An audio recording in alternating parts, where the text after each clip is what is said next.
4 number point হলো সবাই বলেন আল্লাহ রাব্বুল আলামিনকে ছেড়ে দিলে দ্বিতীয় কোন ইবাদতের মালিক আছেনি? আরো জোরে কোন আছেনি? দ্বিতীয় কোন ইবাদতের মালিক নাই, দ্বিতীয় কোন চাওয়ার মতো মানুষ নাই, দ্বিতীয় কোন মানুষের কাছ থেকে পাওয়ার মতো কেউ নাই। মনে মনে ভাবতেছেন নামাজের মধ্যে দাঁড়াইলাম, আল্লাহকে ডাকলাম, আল্লাহ সব কিছু দিয়ে দেন। বিকাল বেলা এমএলএ করে গেছে, এটা না দিলে আমরা পারলাম নইলে আছে না নাই? জোরে বলেন। মুসলমান ইমানদার, আমি ওদিকে যাই না।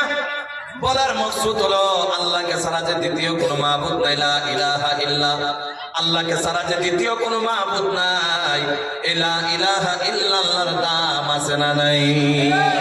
আরো জোরে বলতে হবে, আছে না নাই? একটা হাদিস যদি শুনে দেয় এই কথাটার দামের উপরে কষ্ট হবে না? আপনারা কষ্ট হইতো না তো? আল্লাহ সবাইকে কবুল করুক, বলে না আমিন। মুসলমান ইমানদার, আল্লাহ নবী বলে আন আমরিন ক্বাল সামি'তু রাসূলুল্লাহি সাল্লাল্লাহু আলাইহি ওয়াসাল্লাম ইয়াকুল ইন্নী লা আ'লামু কালিমাতান লা ইয়াকুলুহা আবদুন হাক্কাম মিন কলবিহি ফায়ামুতু আলা যালিক ইল্লা হুররিমা আলান নার লা ইলাহা ইল্লাল্লাহ। চিৎকার দিয়া বলা যায় কি সুবহানাল্লাহ? কথাগুলা খারাপ লাগে না তো?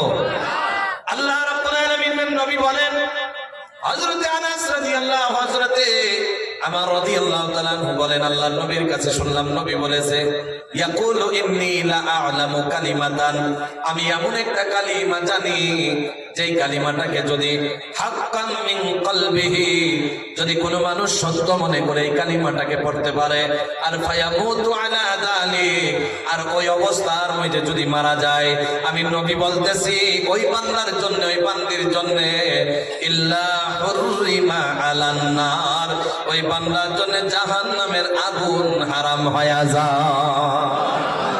আরো জোরে বলেন সুবহানাল্লাহ।